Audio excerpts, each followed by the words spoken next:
To Alfredo Brillembourg from the Urban Think Tank to this conversation about urban inequality and the role of urban design and architecture. Thank you so much, Bjørn. So I wonder if we could start our conversation with you explaining a bit your vision about the role of urban design and architecture in addressing global urban inequality. Well, it's interesting because in many ways, the European schools of thought of architecture, where I've been for the last 9 years in Zurich teaching, are very geared to a separation of what urban design is and what architecture is. In fact, in the ETH, they even created separate institutes. So it's very strange. The NSL is Network for Landscape and Landschaft, no? And that's urban design, let's say, and landscape architecture. On the other hand, you had the pure architects who are the form givers. Those classic box, Swiss box architects, right? Because they can break out of that box, right? Think that they get given a site, the rules come, the brief is made, and they best adapt a design to a site. Where I think just the opposite. You can't design that site if you don't have a great notion of the impact that has at a larger scale. And what it means is urban design, right? And maybe you got to change the brief.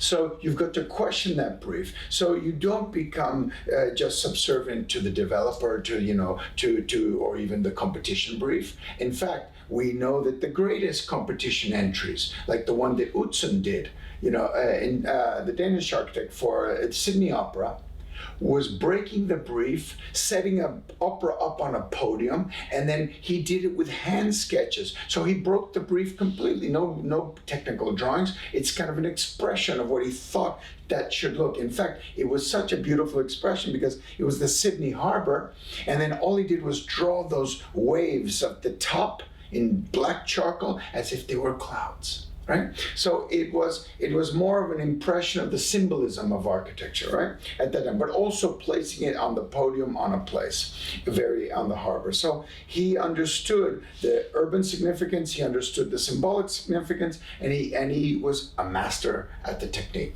which took a long time to perfect, to put those pieces together. So that's a long story to say.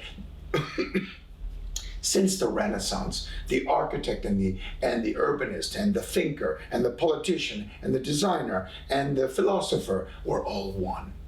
Da Vinci, Michelangelo, Brunelleschi, all of them, Alberti. And not only were they one in those disciplines, they were also instrumental in the city making. So they were inserting themselves into the politics of the medieval city, right? And so that's been carried through history with great architects from Ledoux to Viollet-le-Duc to up to Le Corbusier, if you want, in just a clean line. But what happened to architecture and urban design post 60s? I have no idea. We became subservient to developers, and there's been now a division in specialization of labor that is kind of parcels of power, if you want to say, landscape, urban design, planning, and architecture, and they don't really talk to each other.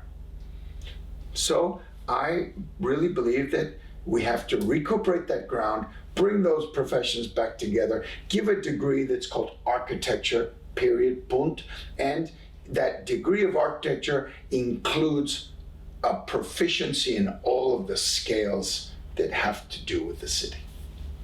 That's great. So you, in a sense, you advocate to break out of the mold, yeah? Out of the mold of the office, but also out of the mold of the kind of position that has been allocated to you as an architect today. Does that mean also that you mean that you should engage as an architect urbanization from below, so to speak, or also informal processes of urbanization? That's super important because that's another layer that we're just adding to that, to the pancake of the thinking about knowledge on cities, right? Is that we have to, Lefebvre said that we should create a university for the city, right? That's dedicated to all of the disciplines and views, but on the creation of the knowledge about building cities, right? That was a really great idea. We have done that in pieces and departments and stuff, but we have not dedicated a university where everyone's looking at the city. But it sounds like that's what the SDGs want to do, right? They actually would like all those 17 SDGs to come together in a kind of universal way. Now, the informal city is out of all, even today, after 20 years of us pounding the doors on bringing the discourse of the informal into the university, or as you know, the township, the slum, the bidonville, whichever term you want to call it. I think informal city is more appropriate because it actually means not informal economy. It's derivative of informal. No, I think of informal city as a city in formation. So it's just in a pre-state of formation. So Kenneth Frampton, the famous modern critic and historian of architecture, used to say, and he would be in our reviews, and he came to Caracas many times, and he would see the barrios on the hillsides of Caracas, and he would say, look, they look like Italian hill towns in quotation marks, right? So there's something ancient and modern about them. So you see, that's already strange. It's hybrid, ancient and modern. Concrete structure, infill block, right? On hillsides, terraced, etc. So modern materials, but an ancient way to build with a modulation that looks chaotic. But if you zoom in, like all fractals, you will see that there's a logical pattern of growth in the organic, right?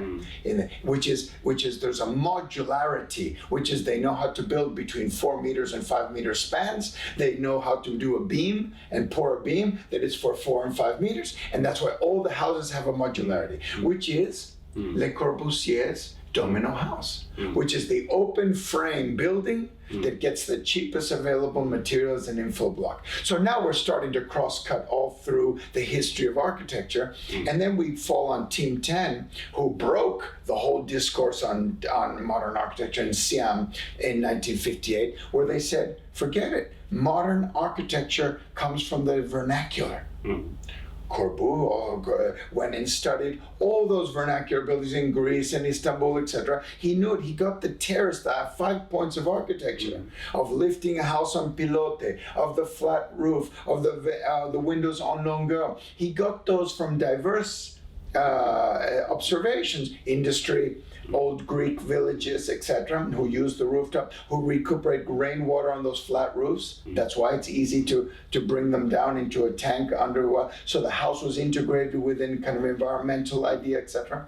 So if we really, really observe the way cities were being built for 5,000 years, we're going to have to change the concept of the 20th century city, which is still prevailing into the 21st century. When did cities start to get parceled and developed vertically with private boundaries, very marked private boundaries, or division between public and private, right? What happened to the notion of, let's say, Fez, 5,000-year-old city in Morocco, where everything, public and private, are all intermixed. There's a street that's for shopping. There's a street that's for mosques and education. There's a street that's for living, and they're then all interconnected and crisscrossed in a deep, dense kasbah, like a pancake, and it's all structured, but in a more free-flowing way, right? You can't tell where a division of public and private is in those cities. So why did we change it? Why did we change it? Because America led that change, laying down a grid from coast to coast. Because what did they know about the grid? The old Roman grid is that it was easy to tax.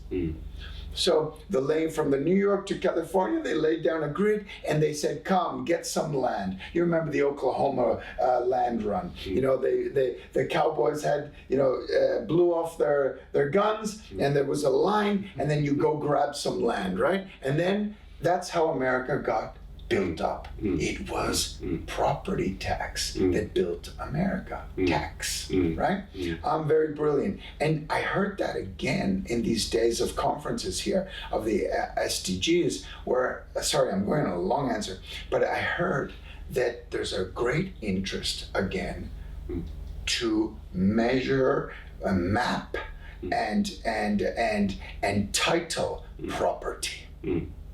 I think this is an orientation that you'll find is a longue durée orientation of all state power in a sense. Yeah, all state formation has a desire orientation towards cadastralization and towards striating space in a sense. Yeah, parceling out space in order to control it.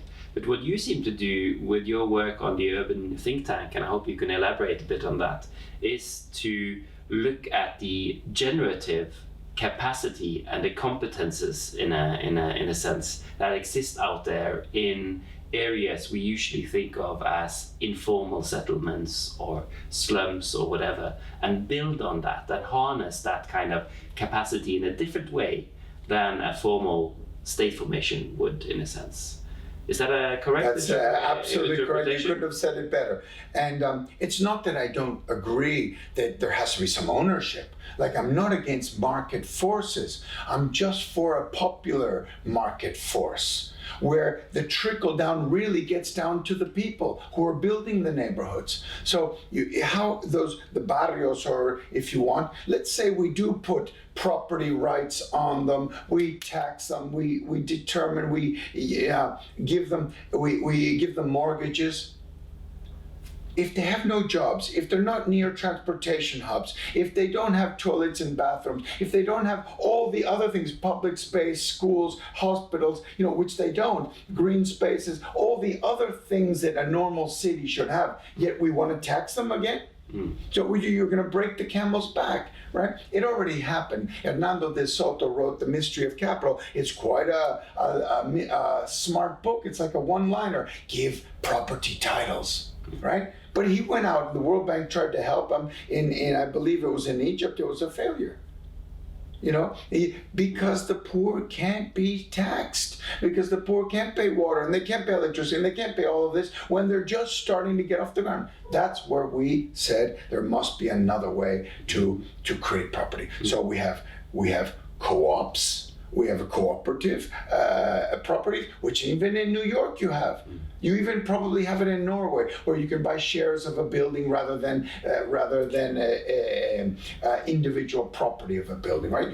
You collectively own a building, right? So that's not a bad idea. Can't we transfer that in the horizontal? And can we not collectively all own or govern? Well, you'd say the city of South Africa, for instance, would say, from old apartheid time, it certainly would say no.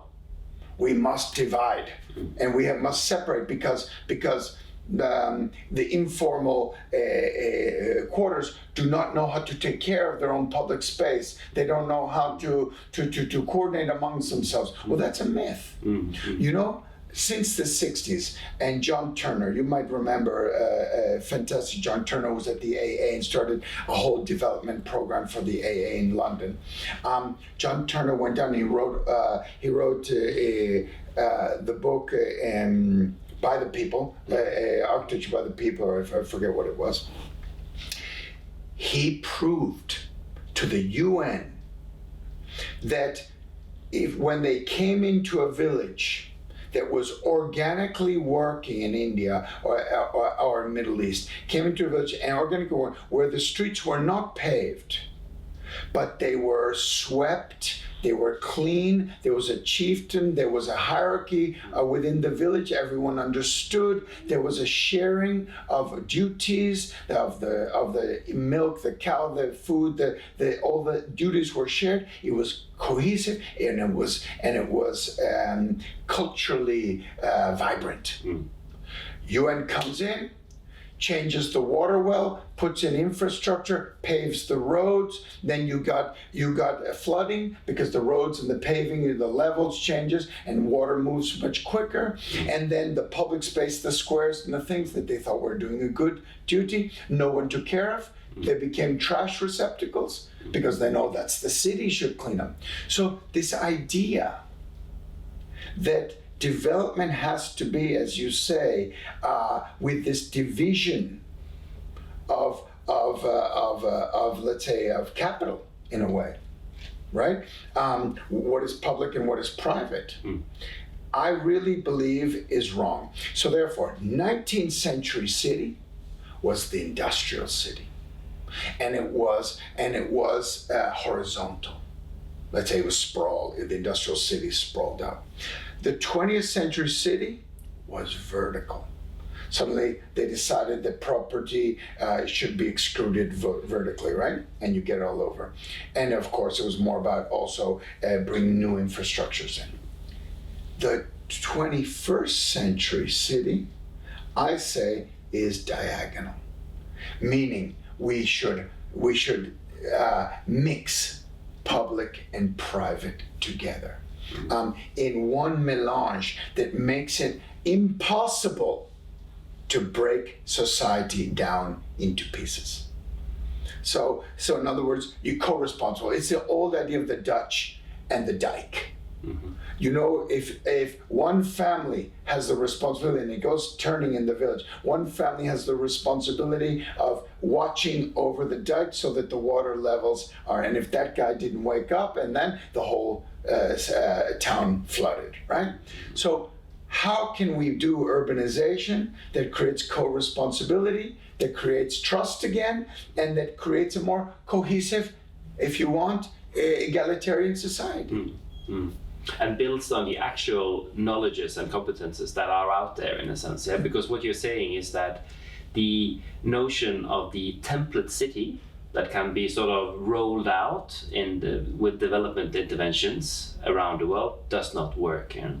So what you're trying to do in the urban think tank is, in a sense, to engage the actually existing urban orders and to modify that and to work with people to change that, in a sense. Yeah, and to give a concrete example. Yes, please. 2 concrete examples, very simple. One, an empty tower, 45 stories up in the air in Caracas, sitting like a monster, a monument of unfinished capital development of the tallest building in South America, let's say, right? Which fails, goes bankrupt, the socioeconomic situation, Chavez comes in, and the government takes over the asset. Now, it's a government that's advocating for socialism, for egalitarianism, for a popular revolution, right? They've got this empty building, and then the building gets squatted with 3,000 people. They start to finish the building slowly over 17 years. You've got an incredible vertical city built by the people. So some people say it's a vertical slum. I say it's not. It just looks like one. They don't know how to finish the facade. But it works. It's integral. It's got cohesion. It works with a condominium. They've got a system for renting floors and trespassing rights in things, right? Yes, it could be a little bit of a, you could have seen the head of the whole process, and which was an evangelical priest, ex-con, a criminal, Daza. Yes, you could have seen him like a slumlord, but actually, if you were in there, it was not dangerous. I spent a year inside making the documentary of Torre David, and you saw there what we tried to prove was people with their own income went up 45 floors, built out their own apartments, no loans whatsoever, connected electricity, put in sewage lines, and built their own. Now, it's not perfect. And I tried to convince the government, says, this is your model for a cooperative building, vertical city, housing block, right? Which is, let's just build open frame buildings and let people finish them with aid, with rule, like an IKEA for social housing, if you want so, right? Which would have been Le Corbusier's domino house, right? In vertical. No way. Socialist government, which you would think would have the notion to understand, had no idea of how this representation of self-development, self-progress, egalitarianism, they could see it as an example of how a city could be built under new laws or new regulations, etc. And rather, they were still caught up in the block, the Stalinist block of modernism as a solution. Let's house them in blocks, right? So another solution is South Africa.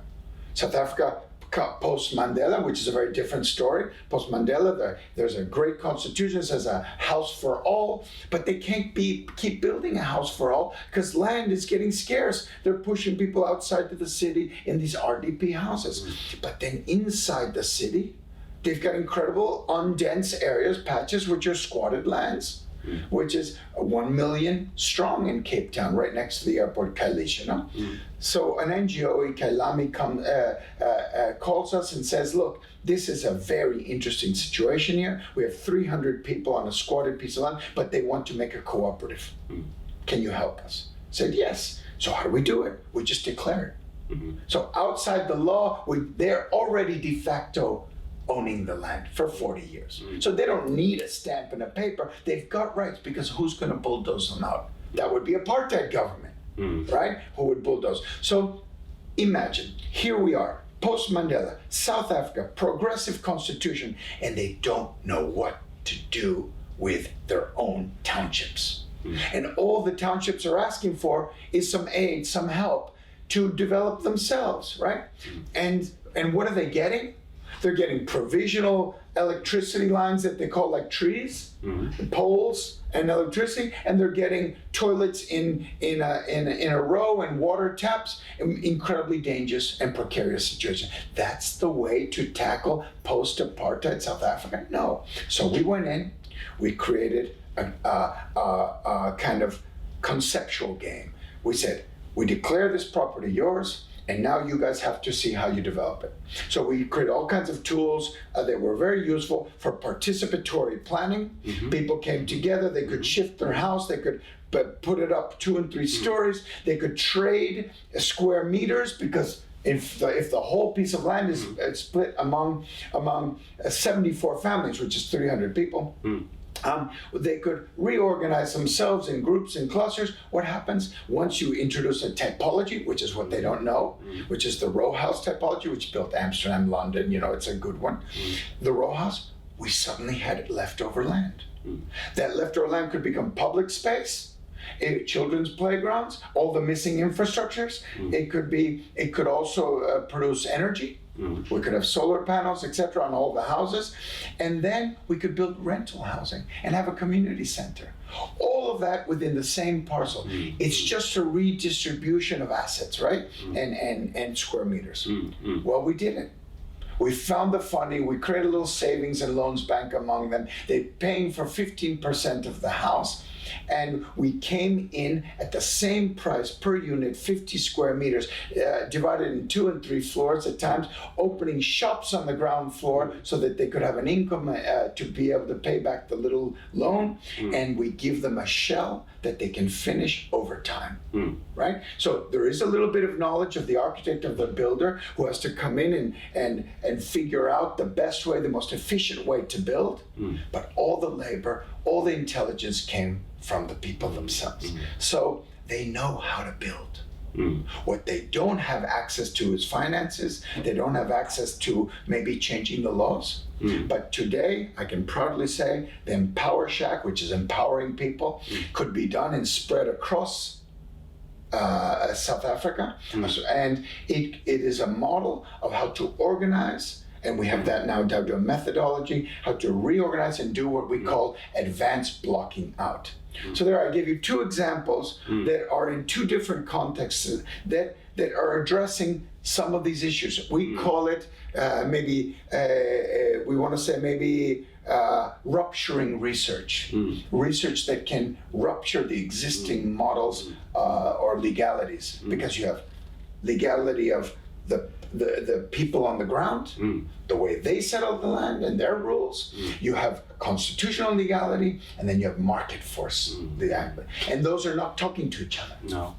I think this is a very two highly interesting examples, and it shows also the role of both knowledge you have as an architect, as someone who's researched and worked hands-on in cities all over the world, but it also shows the importance when we want to tackle urban inequality of experimentation, in a sense. It has to, in a sense, be a generative rather than a template-oriented approach, I think. Would that be your opinion? Because I don't want to you to misinterpret this, but I believe the frontier or laboratory for producing new knowledge in cities is precisely in these areas. Why? Because there's no zoning, there's no rules, anything can be done, right? Whereas this formal city is super regulated. And the power structures on those pieces of land are tremendous, which makes for very little innovation. If you read a competition brief today to develop, let's say, the new dance theater in the swimming pool here in Bergen that wants to reconversion, there's a competition out now. You'll see that the box that they need for the dance theater is highly rated, 1 meter, 50 corridors, etc. It has to be so high. So, it's impossible to innovate. Impossible. But in, let's say, the informal settlements, innovation comes with a price. You have to do it with the people, right? Because they're the ones who have the rights. But they're open to any solution that can leapfrog them into new dimensions. So yes, if you look at a map of the world, I think the very interesting thing that we heard today was you've got countries from South Africa, Ghana, let's say Venezuela, etc. And then you've got the more developed countries on the spectrum that are Norway, of course, Switzerland, United States, Austria, etc., more developed. But all of those countries are trying to reach the Sustainable Development Goals, let's say, or all of those countries are in a line trying to progress to find ways in which they can more sustainably develop. But the interesting thing that we heard today is, today, Austria is not more sophisticated than Ghana. Because if you look at the numbers of who's producing more waste, who's consuming more, who is energy per capita, you're going to see that the developed countries have a lot more problems. The problem is with the underdeveloped countries, or the way we'd like to say this morning was, all of us are underdeveloped. We have different problems and different notions, but we are all developing towards a goal. And the interesting thing is, not that we're all developing, which is a nice now shift in the idea, but the pathways to development are all different and all must be contextualized. So what I find so interesting is we know that the pathways in developed countries are pretty regularized, right? And very coherent, and the shifts are slight. Yes, there's a few market forces. They're usually more political, like should we consume more gas and electricity and this and that, or should we go for more renewables? How do we do, produce more local food, etc. But in the developing world, or let's say in the African continent, South American, or in the Southeast Asia, which is the majority of the world that has a problem with development, the innovation has to be much greater because there's so much missing infrastructure and missing financing that they've got to work with less. So I like that idea. Maybe. Did you know that a slum or a township produces less trash than the formal city? They have to reuse everything. They have to carry everything out. They don't have garbage trucks that are coming in. It's not a formula. They're not paying tax and duties and things that are cleaning the streets for them. So they actually are much more careful about, and they consume much less electricity per capita. Right? So in a sense, you're saying they're leading the way, or at least we can learn from these contexts, yes. These urban orders that we like to think of are just orders where there are capacities lacking and where there's no governance, etc., etc. We can learn from them to engage the SDGs, for instance. Yes, and it's just like the tower, the Torre David Tower. People looked at it and thought it was a slum. Yes, when you look at a township, if you look at Bielenville, if you look, at Kampong, you're going to say that's a mess. That doesn't look like the kind of city that I understand. But they're not really. You cannot judge a book by its cover. Actually, what you find inside is more cohesion, more sharing, less trash production, as we were saying before. We find more sustainable construction methods. It's a little bit more on the temporary side, yes, but actually quite innovative because they can add another volume and less volume without much restriction. They can join houses with their neighbors. And then to conclude this thing, you may say, oh, but that's a kampong. We don't want to be a kampong. If you know about London, the center of London, which is the theatre district in London, which is the very small, intricate blocks of central London, those were the places where all of the avant-garde artists, thinkers actually were. So Orwell lived there. You had even Mozart, when he came to visit London, stayed there. You have the whole cinema industry that was in this because they could expand cinema. They always need very flexible budgets, so they can grab another room. Why? Because it's a tight knit. It's a little bit like Bergen, a tight knit, organic center of London that is able to do very strange things between rooms and apartments and sharing and living. And in fact, all of the artistic production, Soho, all of the artistic production was in Soho. You know what Soho is now? A completely gentrified district of London. So in a way, how can cities be losing that flexibility? How can cities be losing that first step housing? How can cities be losing cheap experimental spaces in which startups can happen, the young can move in, the vibrancy of music venues, of theater, of artists. If you push all of that out of cities, what are you going to get? A sterile place that has no culture, that imports most of its goods.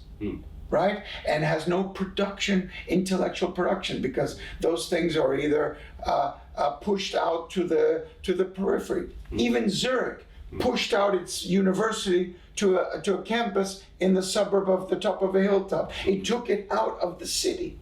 Thank God Bergen still has it in the city. Thank you very much, Alfredo, for talking to me about the hopefulness and the generativity and the dynamics that are unfolding in the global south, and that we can learn from when we want to tackle global urban inequality as well. So thank you so much. Thank you.